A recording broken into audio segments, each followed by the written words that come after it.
사도행전 23장 1절에서 11절 말씀 보겠습니다. 바울이 공회를 주목하여 이르되 여러분 형제들아 오늘까지 나는 범사의 양심을 따라 하나님을 섬겼노라 하거늘 대제사장 아나니아가 바울 곁에 서 있는 사람들에게 그 입을 치라 명하니 바울이 이르되 회칠한 담이여 하나님이 너를 치시리로다. 네가 나를 율법대로 심판한다고 앉아서 율법을 어기고 나를 치라 하느냐 하니 곁에 선 사람들이 말하되 하나님의 대제사장을 네가 욕하느냐? 바울이 이르되 형제들아 나는 그가 대제사장인 줄 알지 못하였노라. 기록하여 주되 너의 백성의 관리를 비방하지 말라 하였느니라 하더라. 바울이 그중 일부는 사두개인이요 다른 일부는 바리새인인 줄 알고 공회에서 외쳐 이르되 여러분 형제들아 나는 바리새인이요 또 바리새인의 아들이라. 죽은 자의 소망 곧 부활로 말미암아 내가 신문을 받노라. 그 말을 한즉 바리새인과 사두개인 사이에 다툼이 생겨 무리가 나누어지니 이는 사두개인은 부활도 없고 천사도 없고 영도 없다 하고 바리새인은 있다 함이라. 크게 떠들새 바리새인 편에서 몇 서기관이 일어나 다투어 이르되 우리가 이 사람을 보니 악한 것이 없도다. 혹 영이나 혹 천사가 그에게 말하였으면 어찌하겠느냐 하여 큰 분쟁이 생기니 천부장은 바울이 그들에게 찢겨질까 하여 군인을 명하여 내려가 무리 가운데서 빼앗아 가지고 영내로 들어가라 하니라. 그날 밤에 주께서 바울 곁에 서서 이르시되 담대하라. 네가 예루살렘에서 나의 일을 증언한 것 같이 로마에서도 증언하여야 하리라 하시니라. 오늘 말씀의 제목은 로마에서도 증언하여야 하리라 입니다. 오늘 본문 앞에 있는 22장의 내용을 보면 바울이 예루살렘에서 체포돼서 영내로 들어가다가 계단 위로 올라가면서 생각하니 지금 이 복음을 전하지 않으면 언제 이들에게 복음을 전할 수 있을까 하는 생각이 들어서 천부장에게 부탁하여 백성들에게 말할 수 있게 되었습니다. 천부장 생각에는 바울이 반란을 일으킨 애굽 사람인 줄로만 알았는데 헬라 말을 잘하는 거예요. 그래서 당신 애굽 사람이 아니냐고 물었고 바울은 유대인이라고 대답하므로 천부장이 말할 수 있도록 허락해 줍니다. 그래서 계단 위에서 한참 설교를 하는 중에 백성들이 바울을 없애려고 하기 때문에 복음을 전하다 말고 다시 영내로 들어가게 되었어요. 그때 천부장은 히브리 말을 잘 알아듣지 못하다 보니 아마도 바울이 큰 죄를 지은 모양이다 생각해서 가죽줄로 바울을 때리도록 명령을 내려 노아가 때리려고 막 할 때에 바울이 자기가 로마 시민권을 가진 사람이라고 밝히게 됩니다. 그래서 천부장은 바울이 로마 시민인 것을 알게 돼서 때리지 않아요. 그래서 오히려 바울은 로마 군대의 보호를 받으면서 로마 부대 안에서 하룻밤을 지내게 됩니다. 그리고 천부장은 소동이 왜 일어나는지 알고자 하여 공회를 모으고 그 공회 앞에 바울을 세워요. 공회는 72명으로 이루어진 이스라엘의 사내들인 공회로 오늘날 국회를 말합니다. 바울은 그 국회 앞에서 복음을 전할 수 있는 기회를 가지게 된 것입니다. 하나님의 일을 계속하기만 하면 하나님께서 점점 기회를 더 넓혀주신다는 사실이에요. 바울은 예루살렘에서 폭도들에게 죽을 줄 알면서도 쉬지 않고 계속해서 복음을 전했습니다. 그랬더니 하나님께서 그 나라를 대표하는 공회 앞에서 복음을 선포할 수 있는 기회를 만들어 주신 거예요. 1절에 보면 바울이 그들을 주목하고 여러분 형제들아 하면서 말합니다. 이 공회는 의장인 대제사장을 제외하고 70명의 공회원으로 구성되어 있습니다. 아까 72명이라 그랬는데 왜냐하면 그때 대제사장이 2명이었어요. 공회에서 하는 일은 주로 구약의 율법과 장로들의 유전을 해석하고 그것을 국사에 적용하며 율법을 위반한 사람들을 재판하는 그러한 일들을 했어요. 당시 로마는 경우에 따라서 범법자를 극형에 처할 수 있는 권한까지 이 공회에게 제가해 주기도 했었습니다. 바울은 이런 공회에서 같은 유대인들에게서 신문을 당하게 된 거예요. 그러나 바울은 조금도 위축되지 않았고 오히려 당당했습니다. 본문에서 재판의 과정은 상세하게 묘사되고 있지 않고 있지만 추정하기로는 바울에 대한 공회원들의 고소가 있었을 것으로 여겨져요. 이제 바울은 저들을 향해 분명한 자신의 입장을 밝힙니다. 여기서 주목하여라는 말은 노려본다라는 의미가 있어요. 바울의 담대하고도 양심에 꺼리낌 없는 당당한 모습을 잘 나타내주고 있습니다. 바울의 이러한 태도는 성령 충만하여 순교당하기까지 담대하게 복음을 증거했던 스데반의 모습과 유사합니다. 여러분 형제들아 하며 바울이 말문을 여는데, 이와 같은 표현은 회종들 사이에서 사용되었던 통상적인 호칭이지만 공회와 같은 공식 석상에서는 어울리지 않는 말이에요. 사실 공회와 같은 공식 회의에서는 존칭을 써가며 존중하는 태도를 취하는 것이 일반적인 관례입니다. 그럼에도 불구하고 바울이 이러한 호칭으로 저들과 동등한 입장이라는 것을 표명하고 있는 것은 단도직입적으로 자신이 유대인으로서 변론하고 있다는 것을 강조하기 위한 것이라고 볼 수 있습니다. 오늘까지 나는 범사의 양심을 따라 하나님을 섬겼다 라고 바울은 말합니다. 이 말은 아무 거리낌이 없다는 거예요. 내가 하는 이 말로 인해 양심에 전혀 가책을 느끼지 않는다는 것입니다. 당당하다는 것이에요. 정말 좋은 것을 여러분 형제들에게 얘기하려는 것이지 쓸데없는 것, 손해가 되는 것을 말하려는 것이 아니라는 것입니다. 그리고 이 말은 바울 자신이 하나님의 백성이라고 자랑하는 유대인들과 마찬가지로 바울 자신도 하나님을 섬기며 살아왔다는 것을 단언하고 있는 거예요. 바울은 전에 벨릭스 총독 앞에서도 증언할 때 양심이 증거한다는 말로서 담대하게 주장한 적이 있습니다.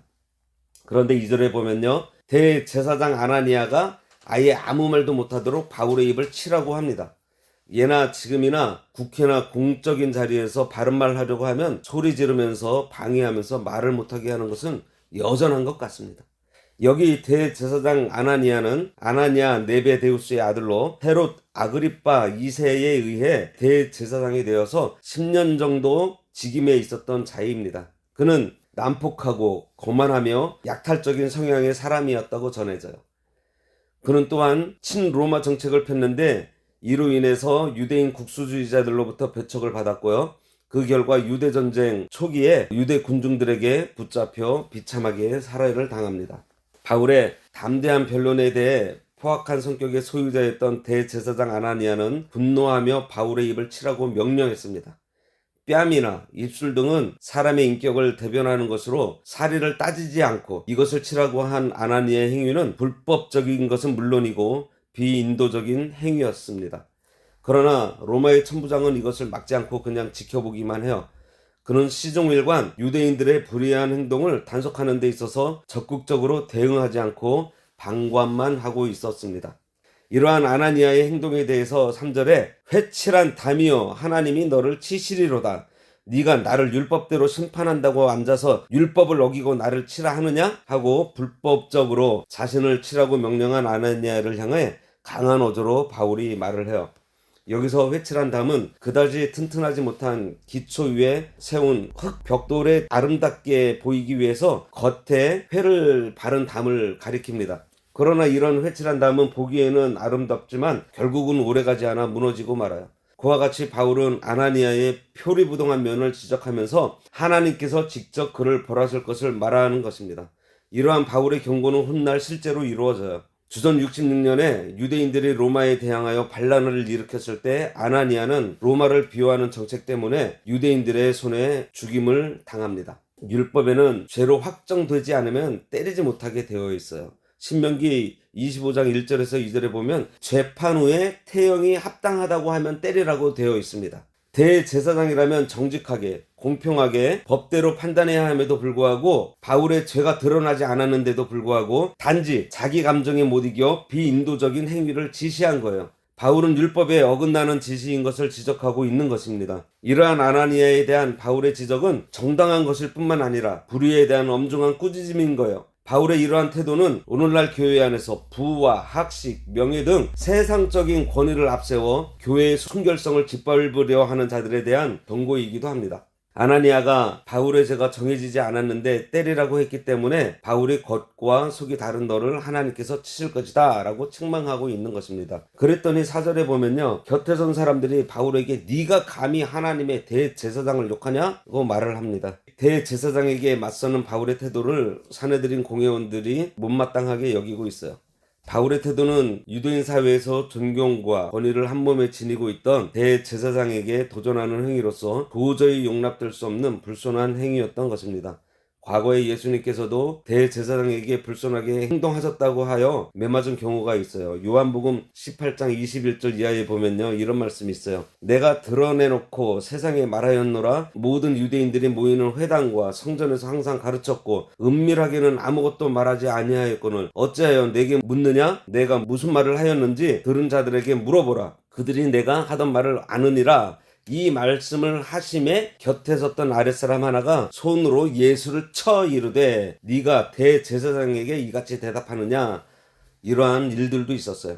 참으로 이것은 외식에 사로잡혀 중심을 보지 못하는 자들의 어리석은 처사입니다.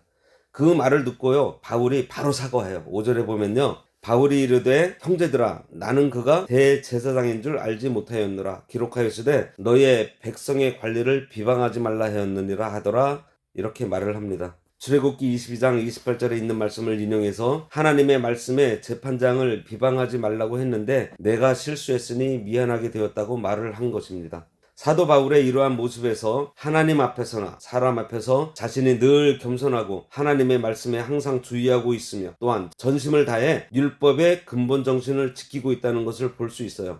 그렇다고 해서 대제사장 아나니아가 율법을 범한 사실이 희석되는 것은 아닙니다.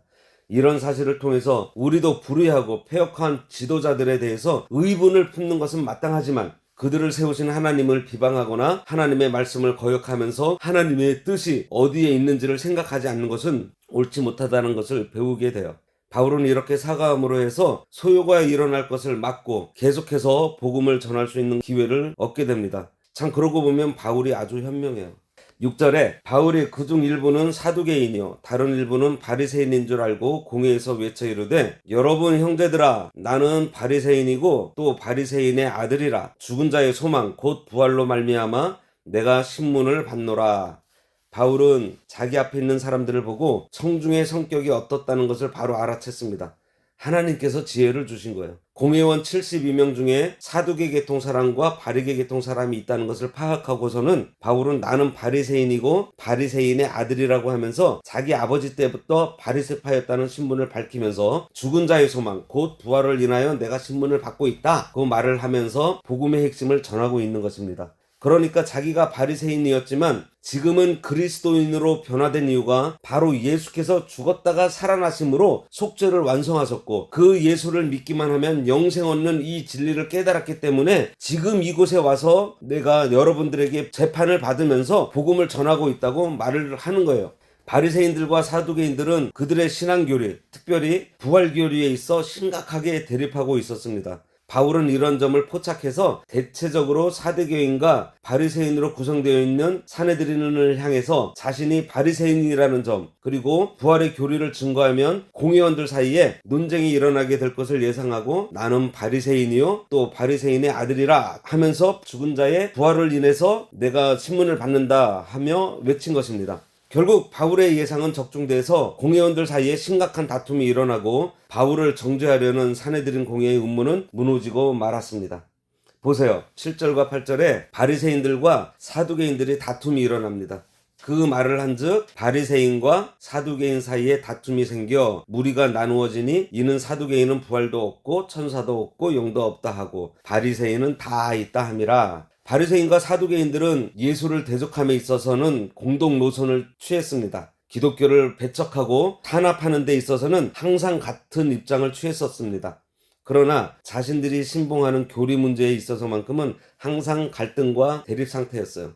이러한 근본 원인은 바리새인들과 달리 사두개인들이 사실상 하나님의 구원 역사와 인생의 영원성 그리고 내세 등을 무시하고 현실이 인생의 전부라고 여겼기 때문이에요. 9절과 10절에 보면 크게 떠들새 바리새인 편에서 몇 서기관이 일어나 다투어 이르되 우리가 이 사람을 보니 악한 것이 없도다. 혹 영이나 혹 천사가 그에게 말하였으면 어찌하겠느냐 하여 큰 분쟁이 생기니 천부장은 바울이 그들에게서 찢겨질까 하여 군인을 명하여 내려가 무리 가운데서 빼앗아 가지고 영내로 들어가라 하니라. 논쟁이 일면서 바리새인들과 사두개인 사이에 큰 다툼이 일어나게 됩니다. 천부장은 밀고 땡기는 그들 사이에서 로마 시민권을 가진 바울이 폭행당할 것이 우려되므로 나중에 말썽이 생기지 않도록 바울을 보호하여 영내로 들어가게 해요. 바울의 마음이 얼마나 착잡했을까요? 어떠한 위협에도 불구하고 꾸준히 복음을 전하다 보니 만인이 보는 공회에서 공식적으로 복음을 전할 기회가 생겼는데 이게 무산되어 버렸습니다. 그래서 기도합니다. 하나님 아버지, 내 민족에게 전도하기 위해서 목숨 내놓고 전도를 했는데 내 민족들이 듣지 않고 싸우고 있으니 어떻게 하면 좋겠습니까? 그랬더니 예수님께서 그날 밤 바울을 위로해 주십니다. 11절에요. 그날 밤에 주께서 바울 곁에 서서 이르시되 담대하라. 네가 예루살렘에서 나의 일을 증언한 것 같이 로마에서도 증언하여야 하리라 하시니라. 바울은 결코 혼자가 아니었습니다. 고린도에서처럼 주께서 다시 나타나서 바울을 격려해 주세요. 이처럼 주님께서는 바울의 전도 사역 중 중대한 순간마다 나타나셔서 인도하시고 격려하셨습니다. 이것은 볼지어다 내가 세상 끝날까지 너희와 항상 함께 있을 것이라는 약속의 말씀에 대한 위대한 보증이에요. 주님은 육체적, 환경적, 정신적 위기에 처한 바울에게 나타나셔서 담대하라고 격려하셨습니다.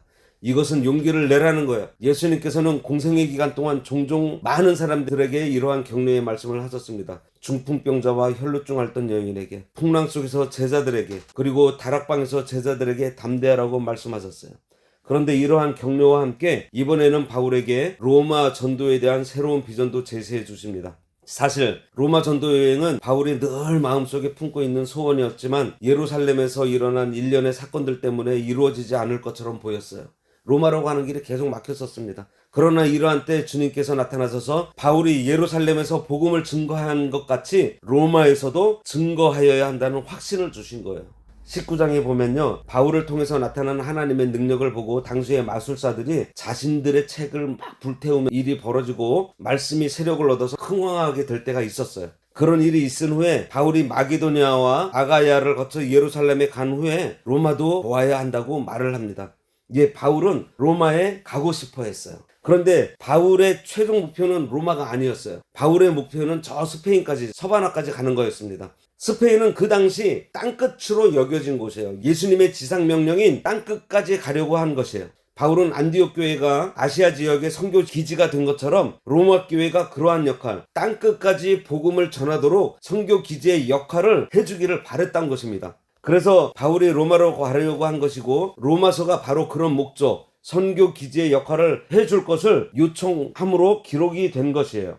바울이 땅끝까지 선교하기 위해서 로마를 보아야 하리라 했는데 하나님께서 바울에게 로마에서도 증언해야 될 것이라고 하시니 바울의 소원이 하나님의 뜻과 일치한 것입니다. 로마를 보고 땅끝이 되는 스페인까지 가야 하겠다고 했을 때 하나님께서 그것을 인정해 주시고는 로마에서도 증언하도록 길을 열어주신 거예요. 로마서 15장 28절에 그러므로 내가 이 일을 마치고 이 열매를 그들에게 확증한 후에 너희에게 들렀다가 서바나로 가리라, 이렇게 기록을 하고 있습니다. 오늘 말씀을 통해 본 대로 우리들도 로마에서도 증언하여야 하리라는 하나님의 격려를 받고 일하는 사람이 되어야 하겠습니다. 어떤 사람이 하나님의 격려를 받죠? 바울처럼 어떠한 어려움 가운데서도 소망을 잃지 않고 쉬지 않고 충성하는 사람, 그 일이 작더라도 충성하는 사람, 현재의 위치에서 맡겨진 일과 사명에 최선을 다하는 사람, 전도하는 그 사람을 하나님께서 격려하십니다. 바울은 죽음 앞에서도 자기에게 맡겨진 일을 계속했습니다. 그럴 때마다 길이 열렸고 열렸다가 막히더라도 하나님께 구하니 또 로마에 가서 전하게 될 것을 알려주세요.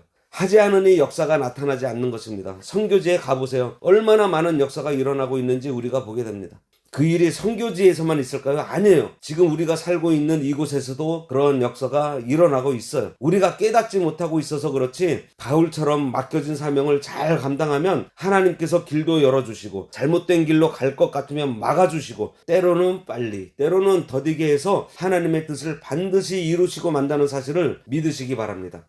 그리고 자기가 잘못되었다는 것을 알았을 때 즉시 회개하는 사람, 즉시 고치는 사람이 되어야 합니다. 바울 보세요. 자기의 입을 치라는 사람이 대제사장이라는 말을 듣고 알았을 때 자신이 말씀에 어긋난 행위를 한 줄 알고 바로 사과했습니다. 그렇게 하는 것이 왜 중요하죠? 깨끗한 그릇이기 때문에요. 깨끗하게 닦여서 음식을 담을 수 있게 되었기 때문에요. 자기가 잘못하고 부족한 경우 깨끗하게 잘못을 인정하는 사람을 하나님께서 들어쓰시는 기회를 주셨어요.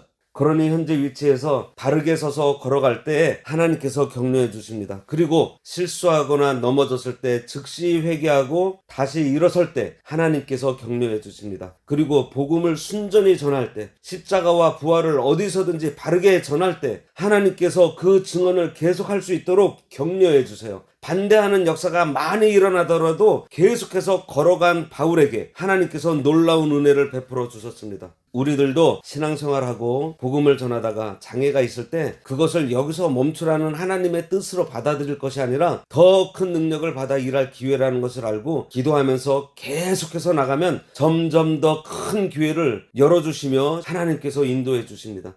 그러면서 순수한 복음을 전하세요. 입으로 그리고 삶으로 전하세요. 생명을 주는 주님의 십자가와 부활을 전할 때 하나님께서 더 넓게 증언할 길을 열어주실 것을 믿으시기 바랍니다.